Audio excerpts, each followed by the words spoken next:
In the heart of Doha, Qatar, on July 19, 2025, a meeting of extraordinary significance quietly unfolds.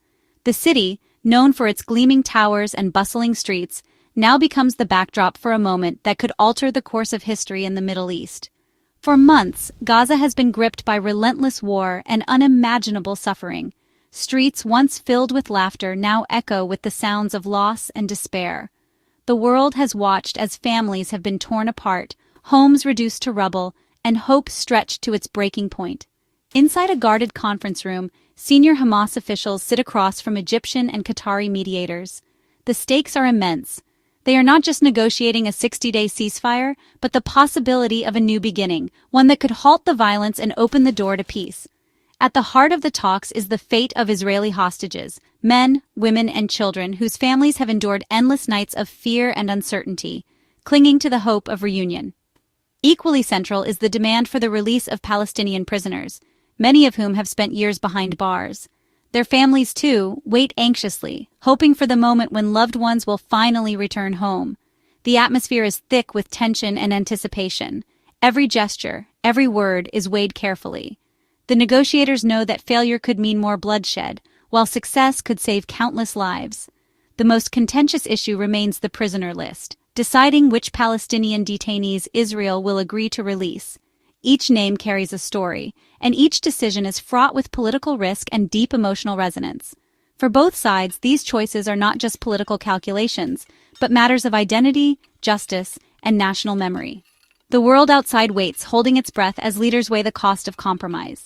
Egypt and Qatar, each wielding unique influence, are more than just intermediaries.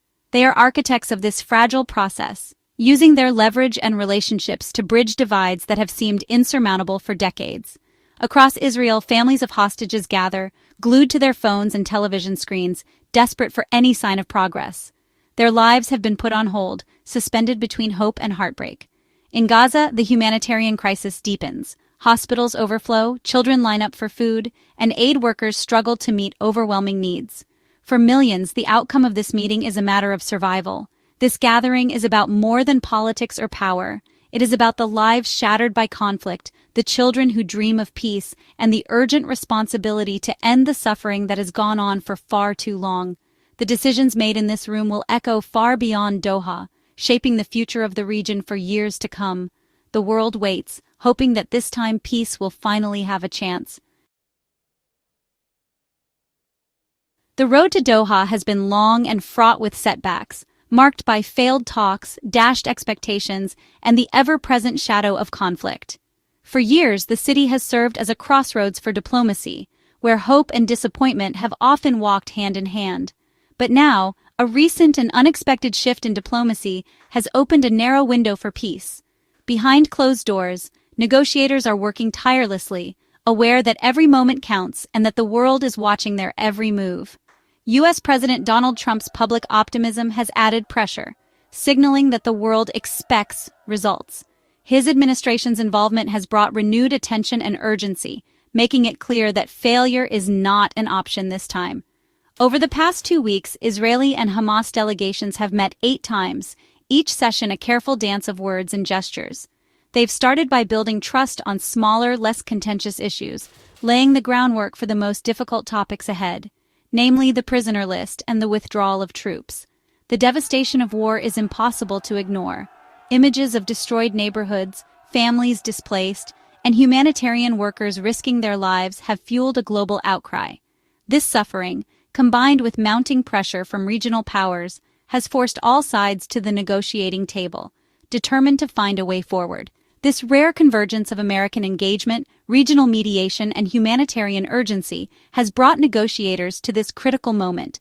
The stakes are immense, and the world is holding its breath, hoping for a breakthrough. The hope, shared by millions, is that this time, unlike so many times before, the guns might finally fall silent. That the promise of peace will not be just another fleeting moment, but the beginning of a new chapter. The stakes could not be higher. For the people of the region, and for the world, the outcome of these talks could mean the difference between endless conflict and a lasting peace. At the heart of the Doha talks lies a negotiation that is as personal as it is political, a process fraught with emotion, history, and the weight of countless lives. The stakes could not be higher as both sides grapple with the pain of loss and the hope for reunion. The central issue is the exchange of Israeli hostages for Palestinian prisoners, a deal that touches the core of national identity and collective memory for both peoples. For Israel, the safe return of the 10 remaining hostages is not just a political goal, but a moral and national imperative. Every day that passes is a day of anguish for families, a test of the government's resolve, and a rallying cry for the nation. For Palestinians, the release of prisoners, many of whom have spent years or even decades behind bars, represents not only hope, but a powerful symbol of resistance, dignity, and the ongoing struggle for freedom. The proposed deal is complex, a phased 60-day ceasefire with Israeli hostages released first, followed by the gradual release of Palestinian prisoners. Each phase is designed to build trust, but also to test it. Yet, the process is stalled by a major sticking point: Israel's refusal to free certain high-profile prisoners, individuals it considers to be serious security threats, whose release could have far-reaching consequences. On the other side, Hamas remains adamant that these prisoners must be included, seeing their freedom as non-negotiable and essential to any agreement. Every name on the list is debated fiercely, each representing a story, a family, and a political statement. The process of compromise is excruciating, with negotiators aware that every decision will be scrutinized by their people. Egyptian and Qatari mediators are working tirelessly behind the scenes, shuttling between rooms, drafting proposals, and urging both sides to make painful concessions in the hope of breaking the deadlock. The outcome of these talks will not only determine the fate of the hostages and prisoners, but will also shape the credibility of the governments involved and set the tone for future negotiations in the region. As the world watches and waits, the hope for a breakthrough remains alive, each moment heavy with the possibility of change and the knowledge that the lives of many hang in the balance. One name dominates the prisoner debate: Marwan Barghouti, a Fatah leader imprisoned since 2002. Barghouti is seen by many Palestinians as a unifying figure, a potential successor to President Abbas, and a symbol of hope for a fractured society. His release could transform Palestinian politics, possibly paving the way for long-overdue elections and renewed legitimacy. For Hamas, demanding Barghouti's freedom is a strategic move to claim leadership of the national cause. For Israel, his release is fraught with risk. He's viewed as both a threat and, by some, as a possible peacemaker. Including Barghouti in the deal is a gamble with enormous stakes for both sides. His fate could reshape the Palestinian landscape for years to come. Beyond prisoners, the talks hinge on two critical issues: Israeli troop withdrawal and humanitarian aid. Hamas demands a full, permanent Israeli withdrawal from Gaza. Israel insists on maintaining security control to prevent future attacks. Mediators are searching for a formula that balances Palestinian sovereignty with Israeli security. Aid distribution is equally contentious. Hamas wants UN-led, territory-wide aid. Israel proposes a centralized humanitarian city near Rafah, bypassing UNRWA. Critics warn Israel's plan risks mass displacement and deepens Palestinian suffering. The challenge to create an aid system that is safe, dignified, and trusted by all sides. These issues will define Gaza's future the day after a ceasefire.